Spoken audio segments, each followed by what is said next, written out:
Muncie, Indiana has been called the most studied city of its size in America. It has long served as a bellwether, a quintessential American small city. The history is important and well documented, but what is it like to move here in the 21st century? Join me, Jonathan Balmer, a new Munsonian, as I interview the people around town who make Muncie truly unique. Welcome to Meeting Muncie.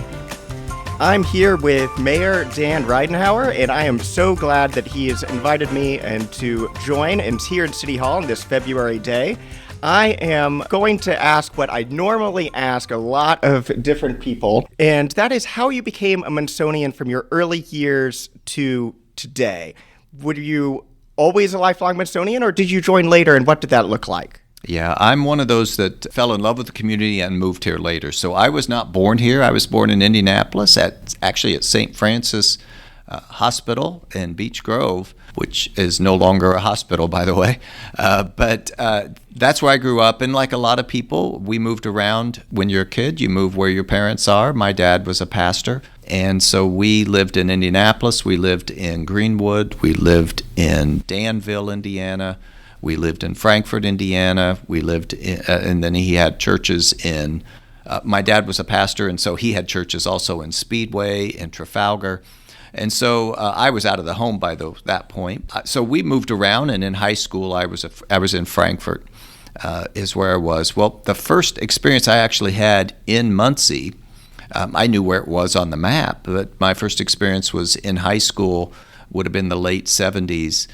I played cello and was pretty good and had finished first place in some state contests, but I was part of a all-state orchestra, and we played at Emmons. So the first time I ever came to Muncie was, I don't remember if it was my junior or senior year, but it was to play at Emmons on the Ball State campus in that orchestra. I think I was fourth or fifth chair. I can't remember exactly. But that was my first experience.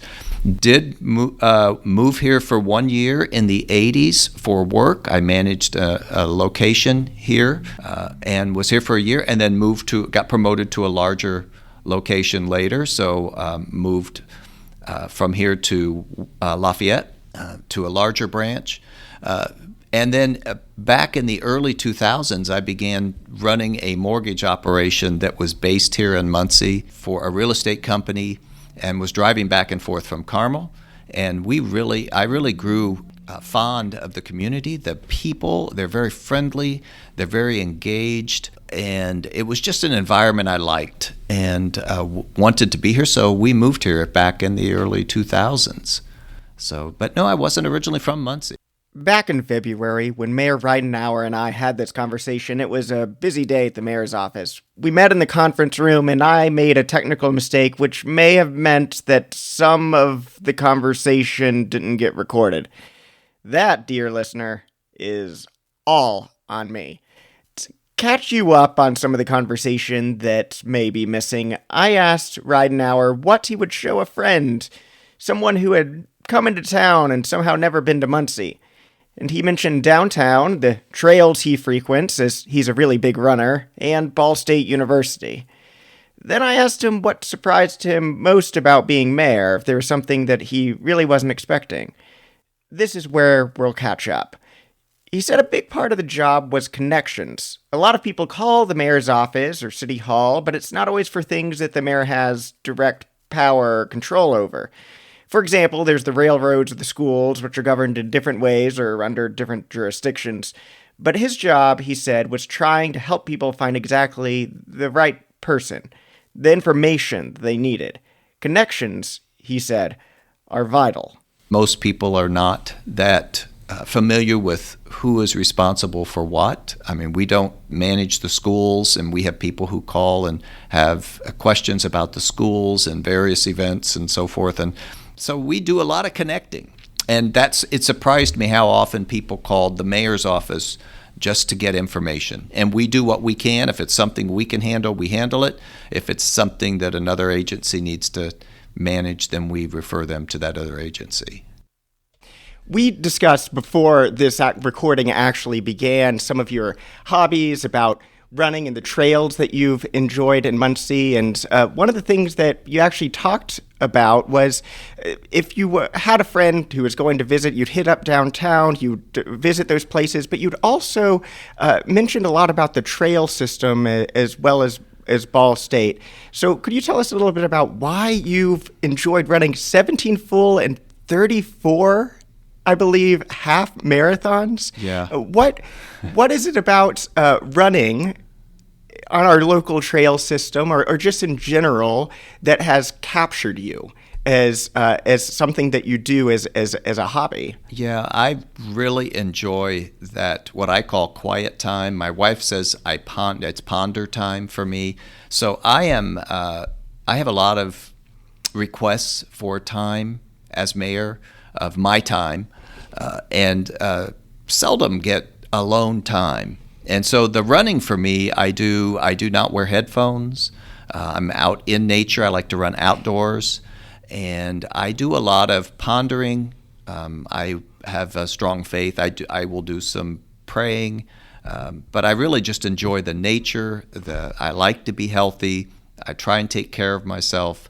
But I like the quiet time, the no phone, I run by myself as a general rule. I see a lot of people on the trails, and on occasion will stop, but usually I'm pretty competitive, so I'm trying to better some time.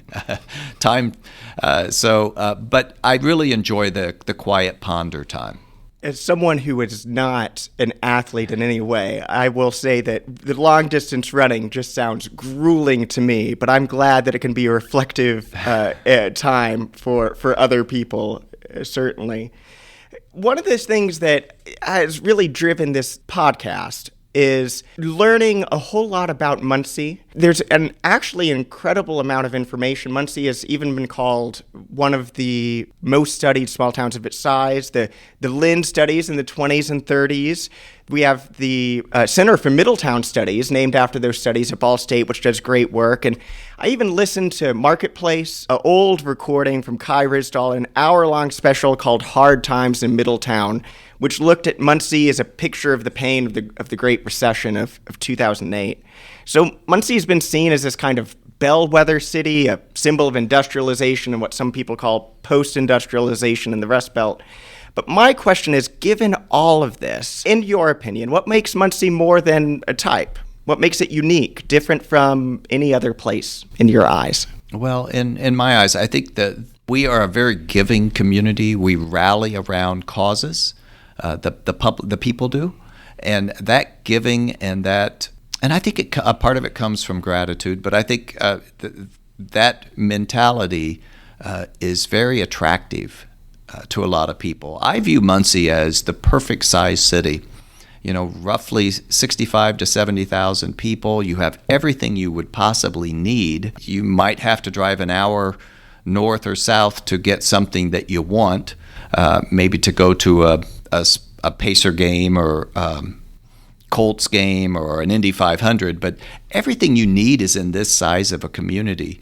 And yet people know each other, and people care for each other, and people are willing to help each other.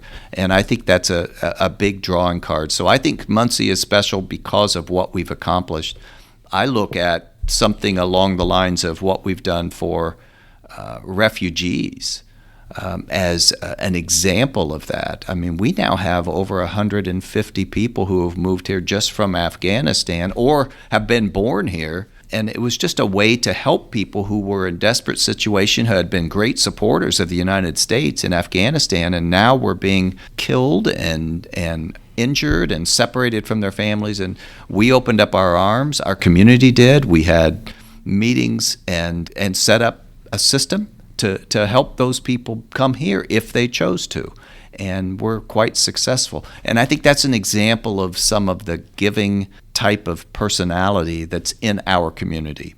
We're very much about philanthropy. Let's talk about the south side of Muncie. I live south of Muncie, and I've realized and noticed some things going on there. I don't know if you've been to the new Southside Cafe. I've been there so much, servers are beginning to know my name. And I was looking, since you are running for re-election on your website, one of the things that you list on there is a focus on the south side of Muncie. So can you tell us about why that is something that gets highlighted in part of your campaign and your emphasis, and what we should know about the south side of our city? Yeah, well, certainly the South Side had its struggles when some of the manufacturing facilities closed, and that's not pleasant for any community. But there's a lot of great arteries, roads that head through the South Side, and what we've done is we've looked for opportunities to grow and put additional investment in some of those South Side areas. And I'll just talk about one in particular. There was at the corner of 29th and Madison, there was an old hotel. At one time, a bustling Holiday Inn, became several other types of hotels in various years after that, but had been vacant for some time. While I was on the council, it was vacant. But we looked at that facility and we thought, number one, we were having a challenge finding anyone who was interested in investing in it because you have this big empty hotel on the site. And we had owners that were out of state and were not real interested in investing a lot of dollars. So we took some steps to get the property and utilize some various funds through unsaved housing, through the mayor's edit funds, and through the community development office. We tore down the building. And once the building was torn down, I was able to talk with a retail company that has been on a growth spurt, but has focused more on smaller towns. Their largest town was about 15,000, and that was Gilman's Home Centers and lumber stores. So, and it's a hardware store. But what I was able to share with them is that I felt like the South Side really, in a lot of ways, was its own community and really wanted to be its own community with its own resources. We're all part of Muncie, but it wanted to have its own resources. And it takes about 15 minutes to go from the South Side and get to the other big box hardware stores in town. And so I was able to convince Gilman's to make an investment, and they've now got a $4 million facility that has been open now for about 6 months. And that has sparked other opportunities on the South Side, including Southway Plaza, which is at a gateway in our South Side roundabout, but also a convenience store has opened up. There's some other things that are going on across the street. And then Southside Cafe has opened up. We've got some other opportunities that we're working on. So what we find is sometimes you have to take one step, then the second step, and then a third step, and then you might be able to trot a little bit, and then the next thing you know, you're jogging, and then the next thing you know, you're running.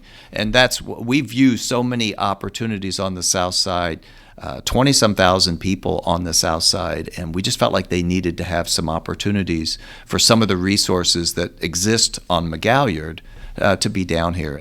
But you've got to do the first one, then you have to do the second one, and then the third, and then it starts becoming more organic growth. You'll find that others want to be a part of it.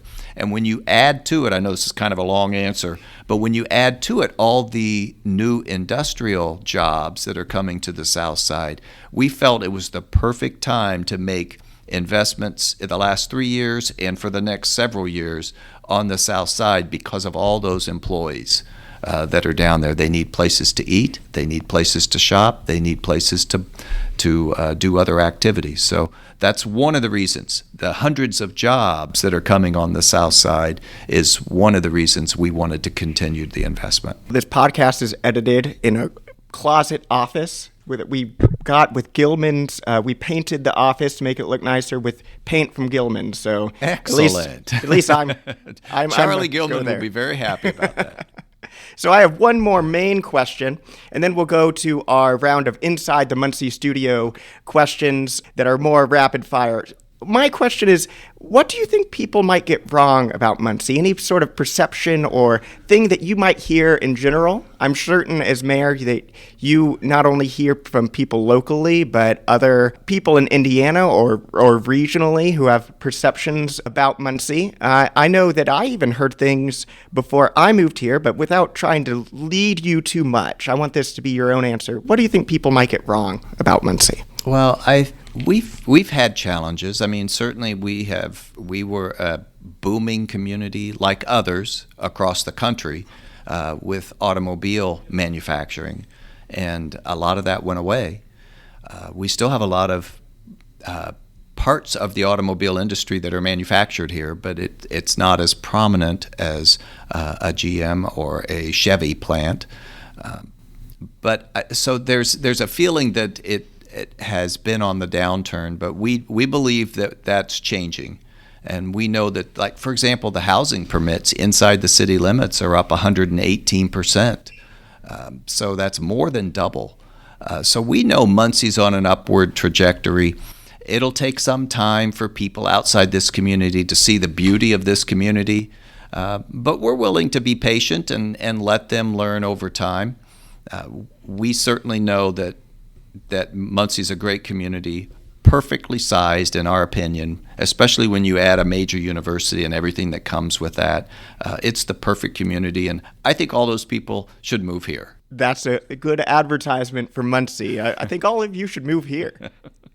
So for our rapid fire questions, these are meant, originally adapted from inside the actor's studio, where actors in Hollywood would be asked just their initial kind of gut reaction on each of these items. So whatever comes to mind, we will have that and let that be your answer. Okay. All right. So what is your favorite word? Possibility. What is your least favorite word? Frustration. What comes to your mind when you think of Muncie? Giving people.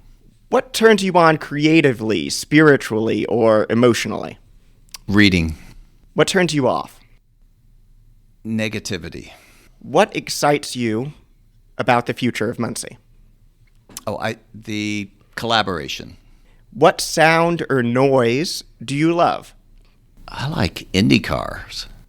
Okay, all right, IndyCar. That's a very Indiana answer, I feel like.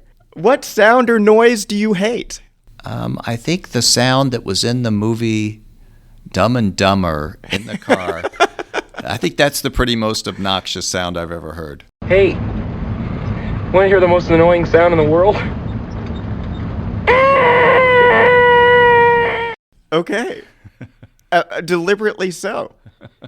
What profession, other than your own, would you like to attempt? I considered law. May I ask what kind of law?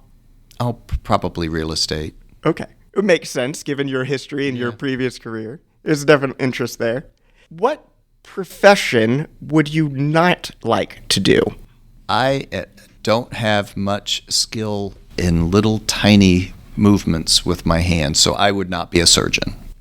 That's probably a wise decision then if you have not skilled hands. I would not want to do that either, but I think it's more the blood for me. I would not want that in my life. What do you hope to see in Muncie's future? I hope to see Muncie be a beacon of positive growth for our city, for our county, and for East Central Indiana. And the final question. If heaven exists, what would you like to hear God say when you arrive at the pearly gates? Welcome, my faithful servant. Thank you for joining me today, Mayor Ridenour. I am so glad that you got to discuss this. And so I have it right, you're the 34th mayor? Is that the right number? I believe that's correct. Okay. Well, thank you for joining me on Meeting Muncie, our conversation with Dan Ridenour, the 34th mayor of Muncie, Indiana. See you next time.